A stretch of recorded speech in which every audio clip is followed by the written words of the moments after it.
À Montego Bay, les tambours Nyabingi battent Sécla, la foule, Rasta gonfle la place, et un détail frappe, des milliers de voix convergent vers un nom, tandis que les slogans répètent qu'il s'agit de bien plus qu'un homme. Pourquoi ce moment, sur cette place chargée d'histoire, magnétise-t-il autant d'attentes autour d'Ibrahim Traoré, tout en prétendant dépasser sa personne? L'onde née ici cherche l'Afrique et interroge la diaspora. Le rassemblement de Montego Bay n'est pas un simple geste symbolique, c'est un test pour l'unité noire mondiale. Derrière les chants, la promesse se dessine clairement. Transformer l'émotion collective en mouvement concret. Le risque est immense. Sans coordination, l'élan pourrait se dissiper comme tant d'autres, mais s'il s'ancre, il pourrait remodeler le rapport entre diaspora et Afrique. Les participants le savent. L'enjeu dépasse le soutien à Ibrahim Traoré. Il s'agit de prouver qu'une idée, celle d'une Afrique souveraine, peut renaître sur un sol autrefois marqué par l'esclavage. Et si le cœur battant de la libération africaine se trouvait, pour la première fois, hors d'Afrique? Cette question suspend la foule. Les tambours répondent par un rythme plus pressant, presque militaire. La promesse implicite et c'est faite. Ne plus seulement chanter la liberté, mais la bâtir ensemble au-delà des océans. Dès l'aube, Montego Bay s'est métamorphosé en une mer rouge, or et verte. Des bannières flottaient, des encens s'élevaient, et les tambours Nyabingi martelaient une seule vérité. L'Afrique doit se lever. Plus de 10 000 Rastafariens réunis, une mobilisation inédite depuis 20 ans, tous venus pour Ibrahim Traoré. Ce chiffre n'est pas seulement impressionnant, il est révélateur d'un basculement spirituel et politique. Le rassemblement a pris corps dans Sam Sharp Square, lieu symbolique de l'insurrection jamaïcaine contre l'esclavage. Là où le passé criait douleur, le présent scandait renaissance. Les orateurs ont invoqué Marcus Garvey et Haïl Selassie, liant la mémoire à l'action. Ils rappelaient que ce jour n'était pas une célébration, mais une continuité, celle d'un combat inachevé. Dans leurs chants, le nom d'Ibrahim Traoré revenait comme une incantation. Pour eux, il incarne l'accomplissement d'un rêve longtemps différé, celui d'un dirigeant africain refusant toute tutelle étrangère. Ces décisions, reprises du contrôle des mines, départ des troupes étrangères, programmes sociaux, sont citées comme preuve d'un tournant historique. Mais derrière l'admiration se cache une inquiétude. L'histoire n'a-t-elle pas déjà puni ceux qui ont osé défier l'ordre impérial? L'ombre de Sankara, tombée dans le même pays, plane sur chaque discours. Et pourtant, cette crainte nourrit la ferveur. Chaque battement de tambour devient à la fois prière et avertissement. Cette fois, le monde noir veille. Le moment n'est donc pas qu'un hommage. C'est un avertissement adressé à ceux qui, depuis les capitales occidentales, observent la montée d'un nouveau lion d'Afrique. Au centre de la place, une figure attire tous les regards. Ras Solomon, bâton à la main, voix grave et posée. Il incarne le lien entre les générations. C'est lui qui guide la foule, traduisant la ferveur en conscience. Pour lui, Ibrahim Traoré n'est pas une idole, mais un signal. Il rappelle les héros tombés avant lui, Lumumba, Sankara, Nkrumah. Chacun de ces noms devient une mise en garde. Le pouvoir noir s'achète cher. Il évoque les sacrifices, la trahison, mais aussi la renaissance. Quand il lève le bras, la place entière le suit, comme une marée. Dans ce geste, on lit la promesse d'une revanche tranquille, celle d'un peuple longtemps dispersé, désormais réuni autour d'un symbole vivant. Un jeune de Trenchtown filme la scène, les yeux humides. S'il lui résiste, nous résisterons. Ce simple écho illustre la portée du moment. Transformer la foi en stratégie, la musique en message politique. L'impact immédiat est clair. Montego Bay devient non plus spectatrice, mais actrice d'un récit collectif. L'histoire, pour la première fois depuis longtemps, parle à nouveau en créole et en tambour. Tout a commencé tôt le matin, quand les premiers groupes de Rastafarians sont convergés vers Sam Sharp Square. Les drapeaux éthiopiens flottaient dans la brise, les percussions dessinaient à un rythme ancestral, puis la place s'est remplie, vague après vague, jusqu'à ce que le cœur de Montego Bay devienne une mosaïque vivante de rouge, d'or et de vert. Les voix montaient, scandant un nom, Ibrahim Traoré. Le déclencheur fut simple, un appel circulait sur les réseaux quelques jours plus tôt. « Marchons pour la souveraineté africaine », disait-il. En quelques heures, l'idée s'est répandue comme un feu d'herbe sèche. Des cars sont partis de Kingston, de Mandeville, de Negril. Chaque véhicule portait la même promesse, défendre celui qui ose dire non. Au milieu du tumulte, les discours se succédaient. Un poète invoqua Marcus Garvey, une chanteuse entonna Africa Must Rise. L'atmosphère oscillait entre cérémonie et insurrection. Les anciens bénissaient un des jeunes, leur transmettant la mémoire des luttes passées, et lorsque le soleil atteignit son zénith, le rassemblement prit la dimension d'un serment collectif. La tension monta d'un cran quand un jeune militant rappela les morts des héros africains. Ils ont tué Sankara, ils ont trahi Lumumba, ils ont abattu Gaddafi. Touche-t-il encore un lion ? La jungle rugira. Ces mots, répétés en chœur, se transformèrent en menaces claires adressées au monde. Cette fois, la diaspora ne dormira pas. C'est à ce moment précis que la ferveur atteignit son apogée. Les tambours s'accélérèrent, les corps dansèrent, les chants devinrent rugissements. Montego Bay vibrait d'une énergie primitive et moderne à la fois. Les caméras filmaient, les téléphones diffusaient en direct. Les hashtags à Hands Off Traoré et Africa Must Unite se propageaient à travers la diaspora de Toronto à Lagos. Puis, une accalmie soudaine. Le temps sembla suspendu. Un ancien prit la parole. Ce que fait Ibrahim Traoré n'est pas pour un pays seul, c'est pour tous les descendants d'Afrique. Le silence se fit, lourd et sacré. La rue s'est activée, la tension a culminé, puis la révélation d'une conviction partagée s'est imposée. Quand la foule se dispersa lentement, une certitude demeura. Cette journée resterait gravée, comme celle où la Jamaïque se réconcilia avec son héritage africain, et dans le souffle du soir, un dernier chant résonna. Africa must stand, Africa must unite. À mesure que les heures passaient, les discours prenaient un ton plus structuré, presque analytique. Les organisateurs avaient compilé des données pour prouver que ce soulèvement culturel s'inscrivait dans une tendance plus large. En 6 mois, les recherches mondiales liées à Ibrahim Traoré ont augmenté de 470%, une croissance fulgurante qui traduit un appétit collectif pour une nouvelle figure de résistance africaine. Derrière le chiffre, un constat. La demande d'autonomie n'est plus marginale, elle devient mainstream.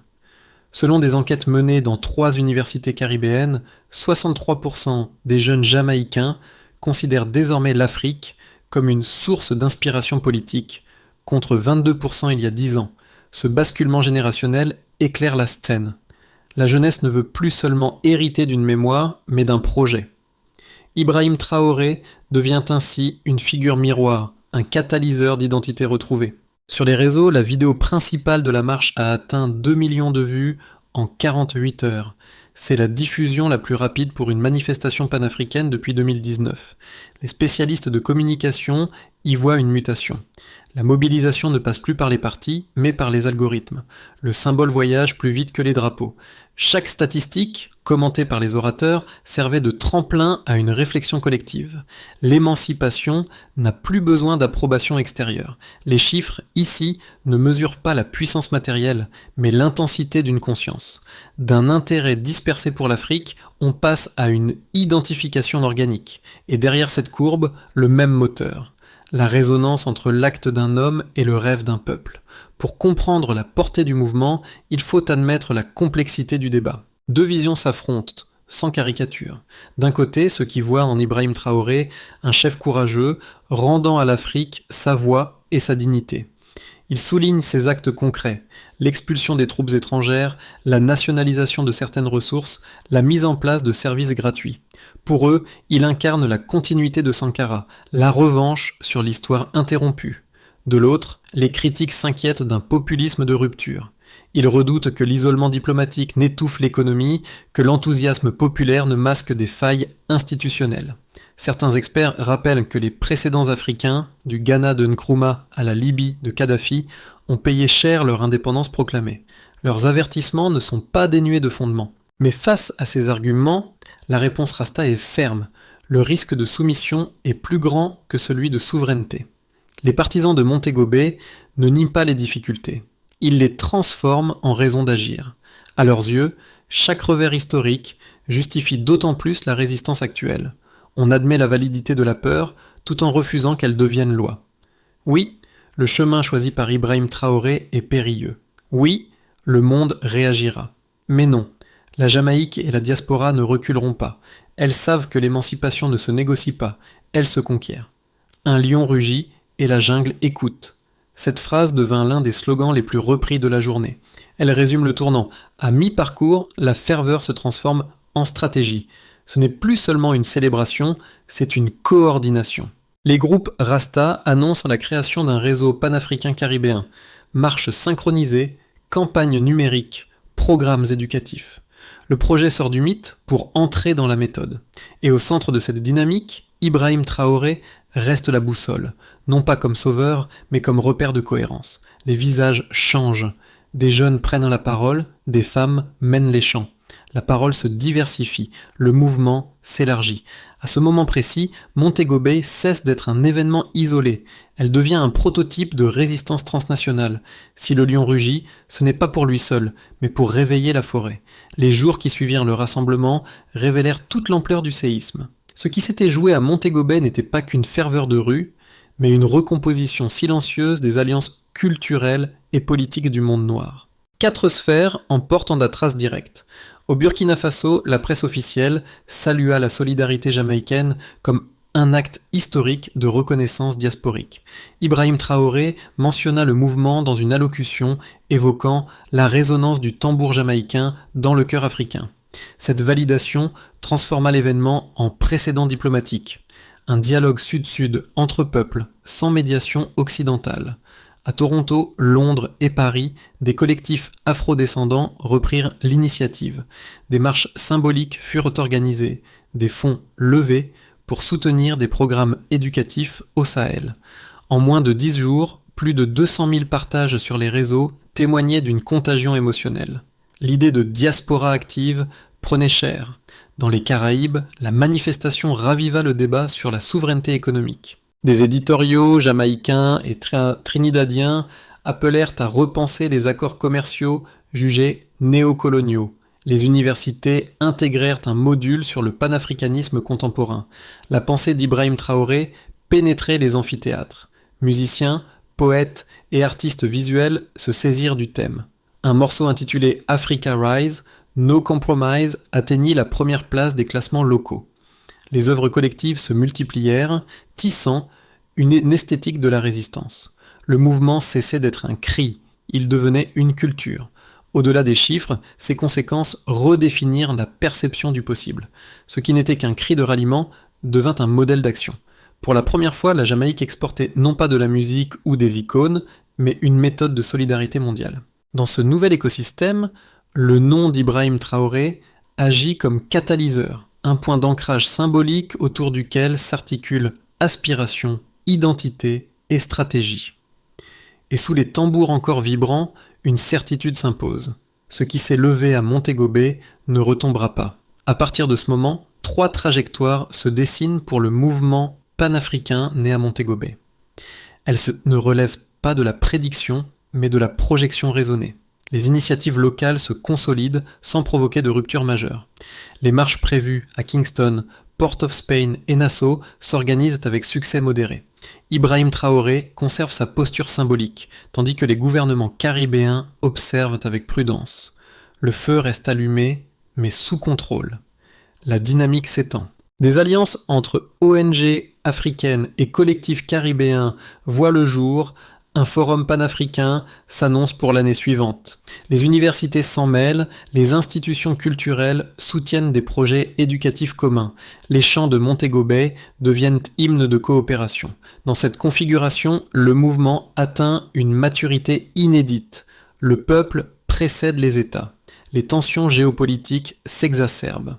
Les campagnes de désinformation s'intensifient, accusant les leaders du Sahel d'autoritarisme. Des pressions économiques ou diplomatiques isolent Ouagadougou, décourageant les soutiens extérieurs. La flamme caribéenne s'étiole, noyée dans le cynisme global. Entre ces lignes se glisse une condition essentielle. Si la diaspora maintient la cohérence du récit, alors l'histoire retiendra Montego Bay comme le début d'une ère de conscience noire renouvelée. Sinon, elle deviendra une note de bas de page, une émotion vite archivée, le conseil implicite. Penser en réseau, pas en élan. Ce n'est pas la ferveur qui manque au monde noir, c'est la continuité. Pour que ce mouvement dure, il doit descendre du symbole vers l'intime. 3 cercles d'audience se dessinent.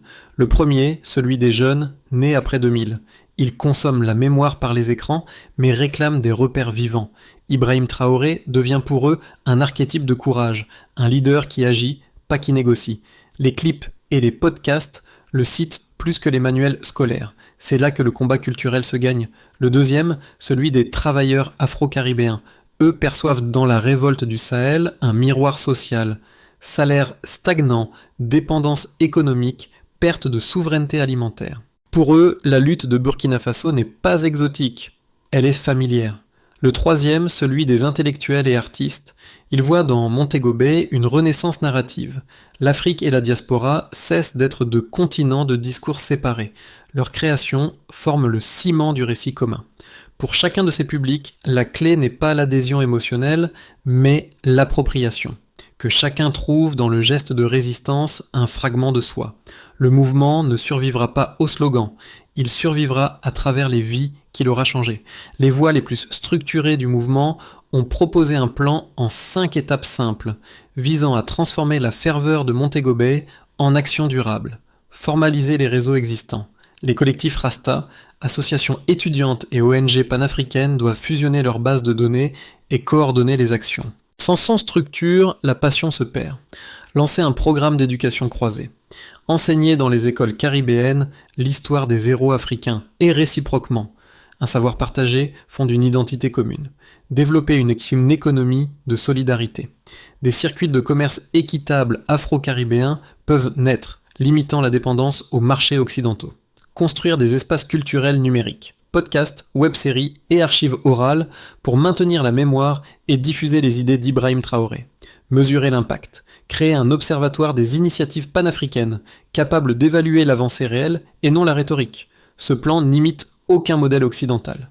Il vise à prouver qu'une modernité noire peut être organisée, disciplinée et collective.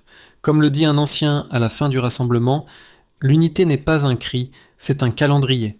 Lorsque le soleil se couche sur Montego Bay, la lumière dorée glisse sur les visages encore vibrants. Dans la foule dispersée, un tambour continue de battre, lentement, comme un cœur obstiné. L'image de Ras Solomon réapparaît, le bâton levé, le regard fixe vers l'horizon. La sagesse de l'ancien rejoint la promesse du jeune. Ibrahim Traoré n'est plus seulement un nom prononcé dans les discours. Il devient symbole du passage entre les générations. La foi rasta et la lucidité politique se rencontrent, soudées par la même certitude.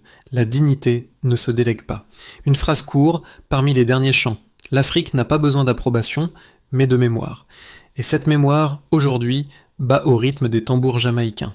Au terme du rassemblement, le silence se fait presque sacré. Puis une dernière voix s'élève. Nous ne sommes pas seuls et nous ne le serons plus jamais. Ce n'est pas un cri, c'est une invitation. L'esprit de Montego Bay devient un signal adressé à chaque membre de la diaspora. Participer, partager, raconter. Les organisateurs n'appellent ni à la colère ni à la rupture, mais à la continuité. Que chacun, là où il vit, trouve un moyen d'amplifier ce rythme. Une chanson, un article, une conversation. L'unité ne naîtra pas d'un manifeste, mais d'une somme d'actes simples. Ibrahim Traoré, mentionné une dernière fois, reste la métaphore d'un réveil collectif. Et la question finale, douce mais ouverte, demeure suspendue. Jusqu'où irons-nous ensemble pour que l'Afrique, se tienne debout ?